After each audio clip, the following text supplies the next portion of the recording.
All right, here we go. Here's a record predictions for every single NFC team. In my last video, I went over every single team in the AFC.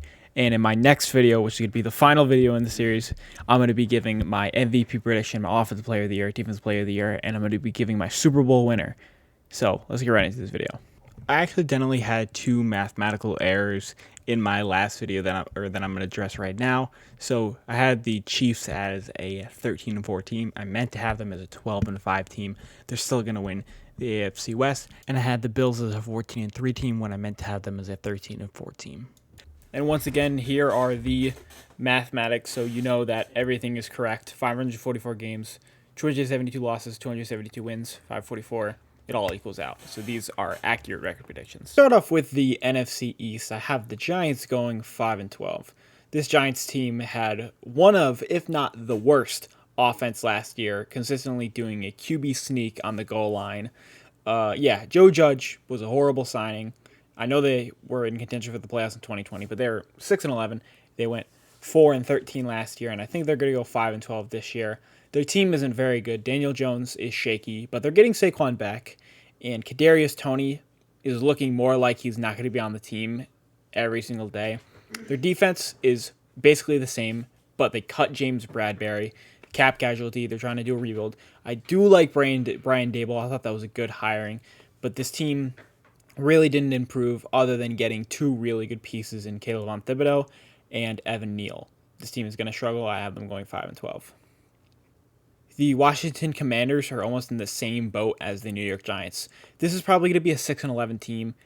I'm not the biggest fan of Carson Wentz, unfortunately. I think that he was a big reason why the Colts didn't make the playoffs last year. And Terry McLaurin just got signed to a massive extension, which I'm thankful for him. He's an arguable top 15, top 10 wide receiver in the league. The defense is really solid, but we've seen them struggle a lot. The only time they made the playoffs in the last couple of years was them going 7-9 in a Mickey Mouse NFC East in 2020. Look, I think that the Commanders have a chance to be decent this year, but in my opinion, this isn't going to be a great team. I'm going to have them going 6-11. I'm not the biggest Dallas Cowboy hater, and I don't think that their team is as bad as people are saying, but I also don't think it's as good as people are saying. This is a team that had their number one cornerback give up the most yards in the league, but at the same time get 11 interceptions. By the way, that's not going to happen this year.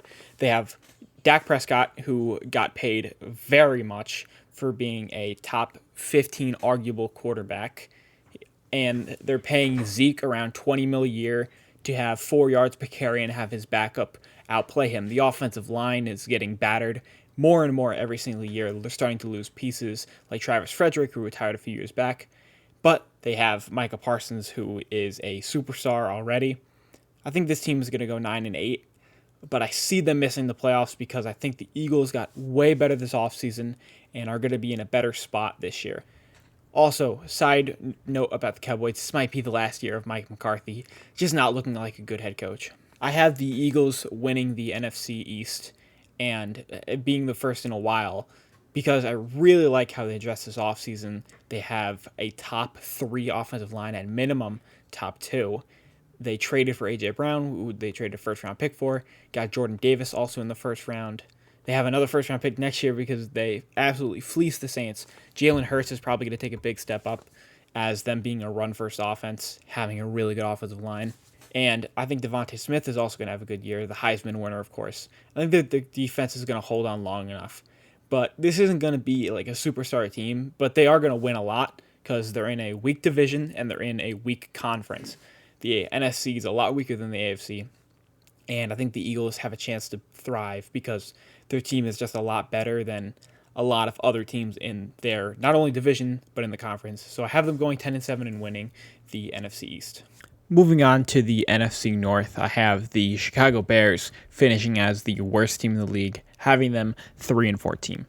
Now, no team is going to go 0-17. That is almost impossible statistically, and the Bears are the closest thing to that. I really see the 2020 New York Jets in this team. It's a team that has a quarterback you drafted highly, that you refused to put weapons around, where you traded away your star defensive player, Khalil Mack, traded for only a second rounder. He's that, Khalil Mack is still a really good edge rusher, and you gave him away for not only a first-round pick.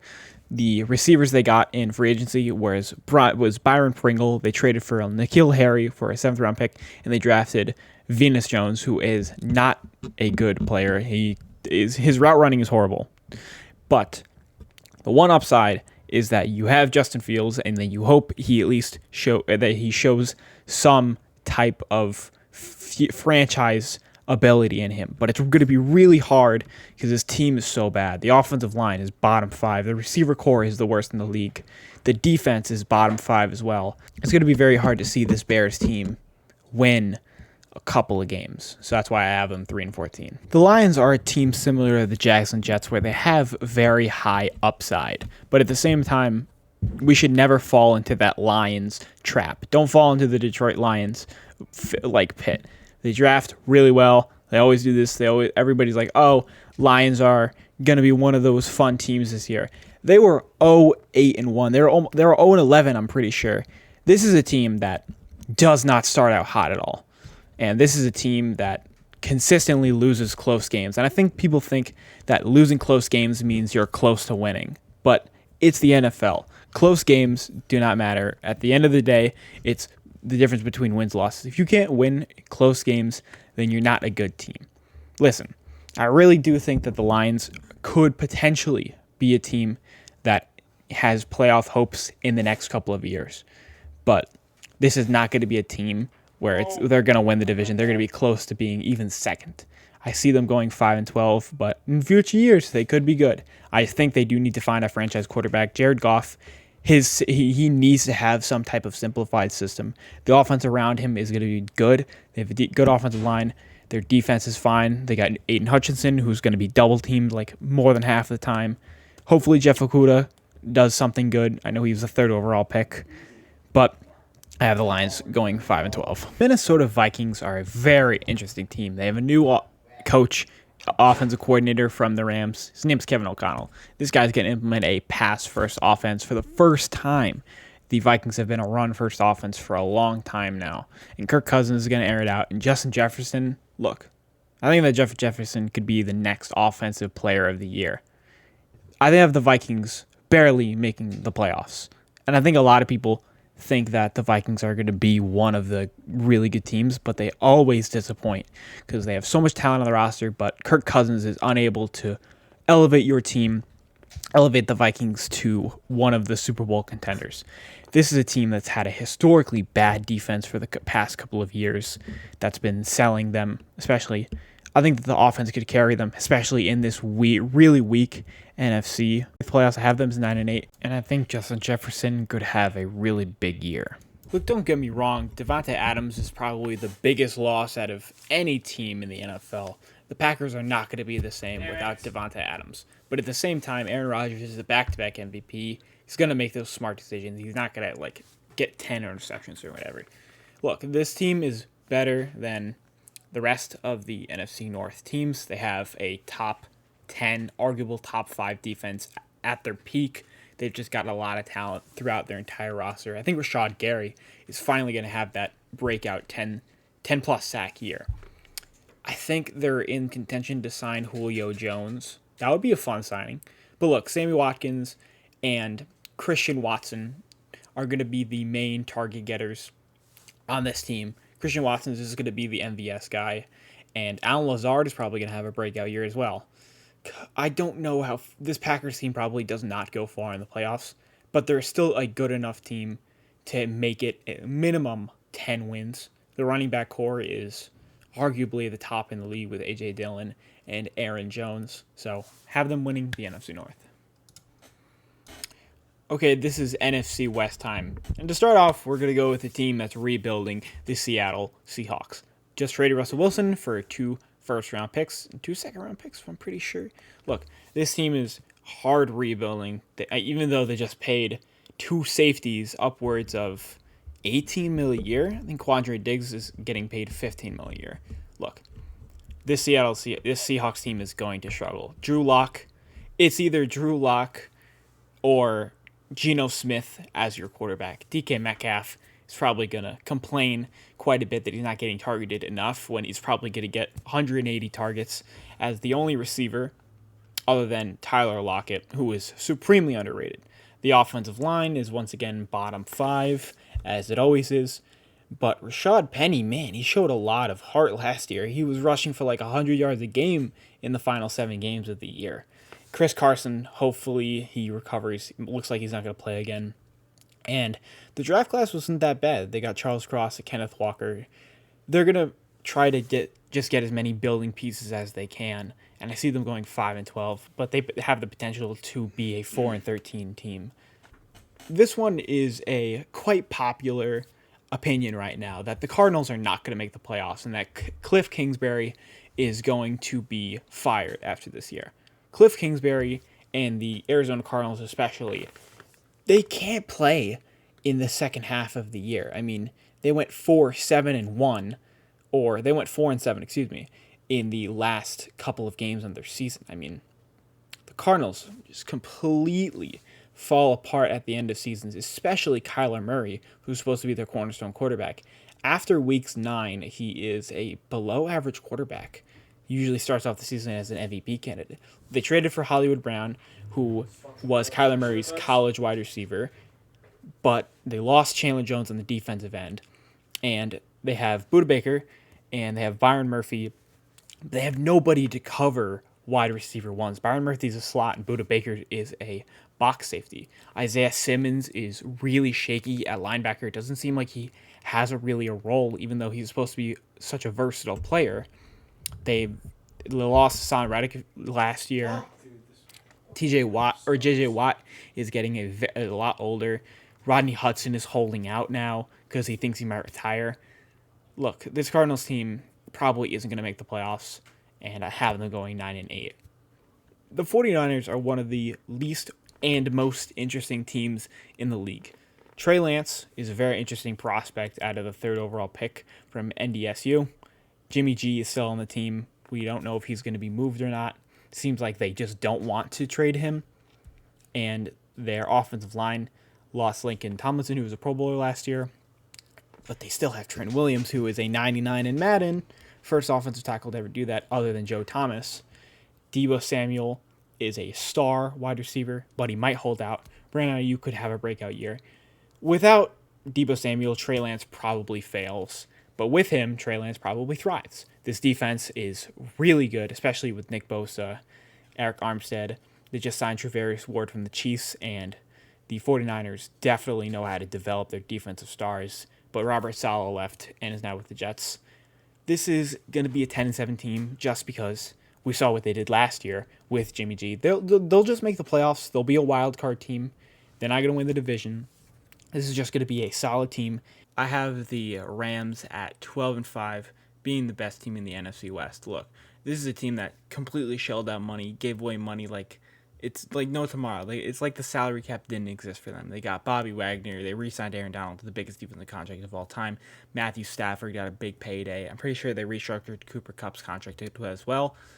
And their biggest weakness is offensive line and depth issues. Within their secondary, they've lost a ton of pieces throughout the years. I mean, Marcus Peters, John Johnson III, but they still have the best defensive back in the league, so that's going to really help them. Their linebackers are solid, but they're kind of missing that dominant second edge rusher next to Aaron Donald. They had that last year in Von Miller, but they couldn't retain him. But they do have Leonard Floyd, who's underrated. The offensive line, though, is a very weak part of this team that I'm a little concerned about. The running back room as well. But, also, I forgot, they got Allen Robinson, too. The salary cap doesn't exist to them, so that's why I have the Rams at 12-5. I think they are going to struggle a little bit, but I don't think they're going to struggle as much as people think they were. I think I'm going to have them as 12-5. All right, the NFC South is going to go by a lot quicker than the other divisions. To start off, we're going to have the Falcons at 4-13. Another rebuilding team with Arthur Smith at the helm. They signed Marcus Mariota, who was an ex-Heisman winner, 2nd overall pick, went to the Titans. Didn't really work out, went to the Raiders, showed flashes. This team drafted Drake London very high, drafted Kyle Pitts very high, have a middle-of-the-road offensive line. I think Chris Lindstrom is the highlight, and he's really good, but their defense is horrendous outside of their secondary. A.J. Terrell is a monster. I love A.J. Terrell. Casey Hayward is a super underrated cornerback, but he's 29 years old. This team has zero pass rush. This team has no depth, and the linebackers are all right. Rashaan Evans and Deion Jones. Outside of those players, and by the way, Deion Jones was horrible last year, this team is not going to be good. It's a rebuilding team. They're going to draft high. Look for a franchise quarterback.